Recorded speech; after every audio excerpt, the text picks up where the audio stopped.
départ vient d'être rétabli. On est parti, chers amis, enfin, après quelques minutes d'attente pour le coup d'envoi de cette première des deux manches qualificatives de la catégorie mini rookie, avec une grille de départ qui a été effectivement rétablie par rapport aux résultats des séries qualificatives de ce matin. Vous le voyez, Levin Barbier est toujours bien en pôle, mais c'est bien Luca Pellizzari qui sera à ses côtés sur la première ligne de la grille de départ, et Henri Constant Kumpen, qui avait été rangé sur la première ligne, mais qui est en fait sur la deuxième, eh bien, est toujours bloqué sur cette pré-grille. Et ça, c'est un peu dramatique pour le fils d'Anthony Kumpen, puisqu'il figure au deuxième rang du championnat, à 3 points seulement de Levin Barbier en pole position. Est-ce que ce week-end va, d'entrée de jeu, se retrouver en bien fâcheuse posture? Le voilà qui démarre, mais il va devoir s'élancer depuis le fond de la grille, ne pourra rejoindre le peloton lorsque celui-ci repassera en route vers la grille de départ. Levin Barbier, Luca Pellizzari sur la première ligne de la grille, et on est reparti pour un tour supplémentaire. Oui, en effet, ce sont deux tours de chauffe décidés. Je rappelle que les concurrents de la catégorie mini, comme ceux de la catégorie mini rookie qui nous occupent, sont dépourvus de pneus pour pistes mouillées. Ce sont des slicks pour pistes sèches, quoi qu'il arrive, ainsi est stipulé dans le règlement, alors que Henri Kumpen fait son entrée sur le circuit. Donc on part sur un tour de chauffe supplémentaire. Levin Barbier, Luca Pellizzari sur la première ligne de la grille.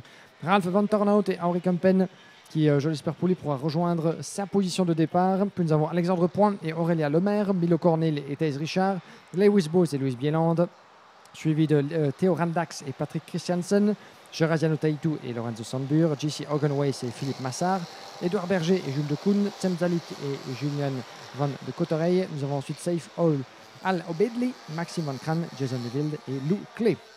24 pilotes au total sur cette grille de départ. Et est-ce que Henri Constant Kumpen va pouvoir reprendre sa place dans la hiérarchie? Ce sera sans doute à l'approche du dernier secteur qu'il va tenter de s'infiltrer là-bas, s'il en a encore l'occasion. La grille de départ qui déjà se forme à la moitié du tracé sous le commandement de Levin Barbier, évidemment notre poleman du Barbier Racing Performance. Et je ne pense pas que Henri Constant Kumpen aura l'occasion. Il doit effectivement s'élancer depuis la dernière position sur la grille, ainsi le stipule le règlement. Quand on est malheureusement trop tard pour rejoindre le peloton ou s'élancer pour le premier tour de chauffe, c'est tout au fond de la grille de départ qu'on doit s'élancer. Ah, ça, c'est une grosse désillusion d'entrée de jeu pour Henri Constant Kumpen sous la bannière du team EGP. Voyons voir ce qu'il va pouvoir nous faire. Celui qui a terminé à 2 reprises sur la deuxième marche du podium, Henri Constant Kumpen, qui en est à sa première saison dans la discipline. Lui qui avait terminé sa 3e saison, déjà dans cette catégorie. Les feux s'éteignent. On est parti. Green, green, green. À l'assaut du premier virage avec un excellent envol de Levin Barbier. Depuis la pole position, il va tenter de protéger évidemment son avantage à l'assaut du premier secteur. Gare d'éventuels accrochages. Gare à ne pas s'emmêler les roues. Ça passe à l'intérieur pour les pilotes GP Racing. Oh, un léger accrochage là-bas pour sans doute Louis Bieland. Aurélia Lemaire qui est dans la pagaille également. Ça passe bien pour Levin Barbier qui a conservé l'avantage. Le premier freinage du virage numéro 5. La ligne droite de l'Europalan. Ça se passe bien pour l'entièreté du peloton. Nous avons tout le monde à bord. Et Henri Constant Kumpen qui déjà est occupé à se frayer un chemin dans ce peloton. Il n'a pas de temps à perdre évidemment le pilote GP après sa désillusion d'un démarrage tardif. On est parti donc pour 9 minutes et un tour dans cette première manche qualificative, alors que Levin Barbier va se voir présenter un drapeau d'avertissement. Et je pense qu'il n'a pas suffisamment ralenti avant le franchissement de la ligne jaune, semble-t-il. Levin Barbier, notre leader, donc averti. Il va devoir donc se tenir à carreau, le jeune pilote du Barbier Racing. Et d'ailleurs, il va y avoir un des pilotes qui va se faire prendre un tour. C'est Ralph Van Turnhout en fait qui est passé devant. Ah, on l'avait perdu de vue en fait, ce Ralph Van Turnhout. Effectivement. Alors que Louis Bieland est passé devant Levin Barbier en 3e position désormais. Donc Ralph Van Turnhout, effectivement, le numéro 983 du team DFK, est bel et bien passé en tête dans ce premier tour. Et il a donc creusé déjà 1 seconde, 1 d'avance sur Louis Bieland en 2e place. Levin Barbier, notre poleman. Et regardez Henri Kumpen, le 924 qui vient de forcer le passage à la corde du virage numéro 5 sur le 934. C'était Jason Deville, le pilote néerlandais, qui n'avait pas grand-chose à pouvoir faire là-bas pour contre-attaquer. Et voilà que c'est passé pour Henri Kempen, qui va tenter le tout pour le tout dans cette manche pour gravir les échelons, grappiller position après position. Regardez comme cette série d'emblée là-bas à l'approche du virage numéro 10, la plongée vers la courbe de la tribune, le 964 à l'écran. Aurélien Lemaire du team GEPA Racing qui a été au contact dans le premier tour et le virage numéro 2 là-bas a perdu quelques plumes. Voyons voir au niveau de l'écart, le leader qui repasse devant notre cabine. Et l'écart qui vient de tomber 1 seconde 1, il est désormais de 6 dixièmes. Un excellent tour par Louis Bieland, alors que derrière ça commence un peu à tambouriner de tous côtés. On a le numéro 916 là-bas, Alexandre Point en pleine bagarre avec Lévin Barbier. Et que se passe-t-il pour Lévin Barbier? Malheureusement, il perd position après position. Peut-être que l'avertissement de la part de la direction de course l'a quelque peu ébranlé. J'espère pour lui que non, qu'il va pouvoir se refaire et grappiller les positions qu'il vient de perdre dans l'aventure, puisque ça fait le jeu évidemment de Ralph Van Turnhout, qui voit Louis Bieland de revenir du diable Vauvert. Et regardez justement Lévin Barbier là sous la pression de Aurélien Lemaire désormais. Le numéro 964 juste derrière, Aurélien Lemaire qui va qui a tenté en tout cas de s'immiscer à la corde de Lévin Barbier. Un nouveau tour bientôt de boucler par les deux leaders. Et Ralph Van Turnhout croyait avoir fait le plus dur en creusant cet écart depuis 1 seconde, mais il n'en est rien, puisque derrière ça revient très très fort. Louis Bieland et Luca Pellizzari qui se ferait un chemin à la corde pour Pellizzari, le 902. Est-ce que ça passe? Oui. Juste à la sortie du virage numéro 2, le tout c'est de fermer la corde, tenir le vibreur. Et ça passe pour Pellizzari qui récupère donc cette deuxième position qu'il avait sur la grille de départ. Une belle démonstration de pilotage de la part de Luca Pellizzari qui fut l'un des plus adroits dans l'exercice du chrono. Au niveau de la catégorie, eh bien, au niveau général, Luca Pellizzari 4e au classement après sa belle performance de Fricourt où il avait rallié l'arrivée en 4e position en finale.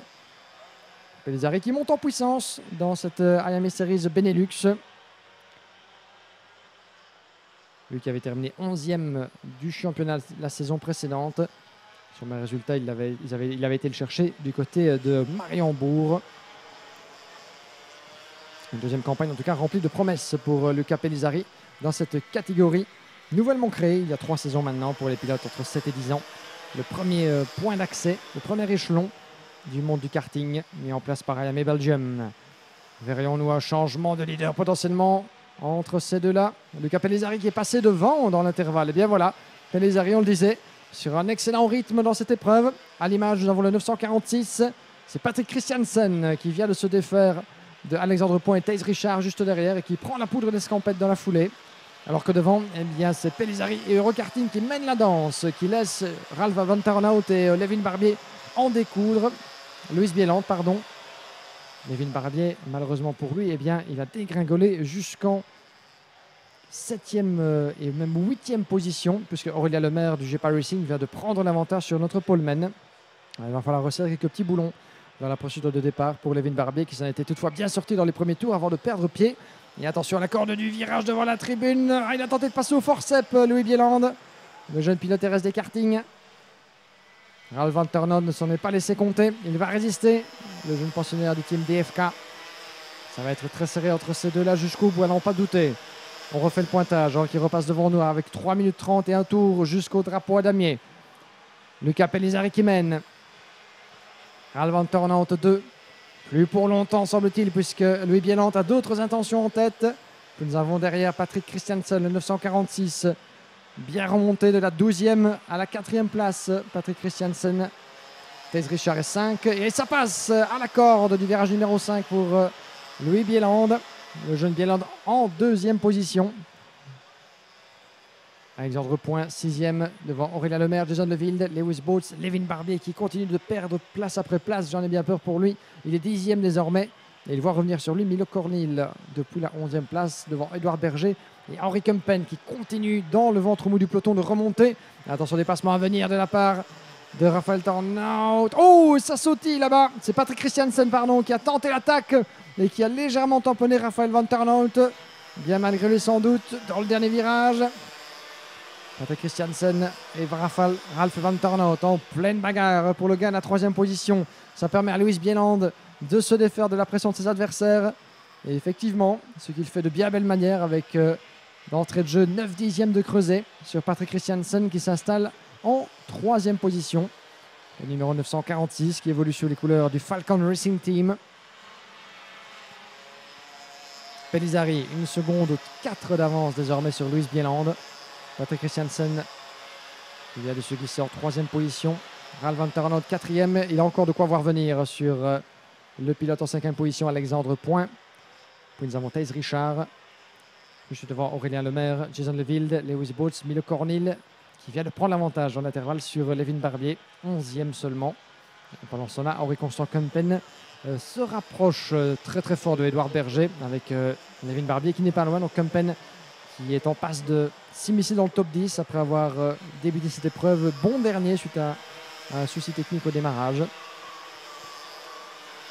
Et la bataille continue de faire rage. Et cette fois-ci, je pense que c'est derrière avec Aurélien Lemaire qui tente de se défaire de Thijs Richard. On est ici avec Louis Bieland, toujours en pleine bagarre avec Patrick Christiansen. Et Christiansen qui continue sa remontée. Superbe démonstration de la part du pilote Falcon. Patrick Christiansen, le pilote norvégien. Superbe démonstration de la part de Christiansen. Je pense que c'est une de ses premières apparitions dans le peloton pour cette catégorie mini-rookie. Il affiche en tout cas une superbe détermination. Patrick Christiansen qui effectivement était présent à Mariembourg. Il n'était pas avec nous à Austricourt. Sa 2e apparition de l'année pour le jeune pilote norvégien. Il nous avait fait une superbe 4e place à Mariembourg.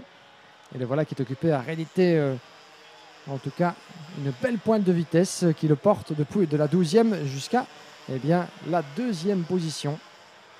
10 places de gagné pour Patrick Christiansen qui avionne véritablement comme on dit dans ces conditions.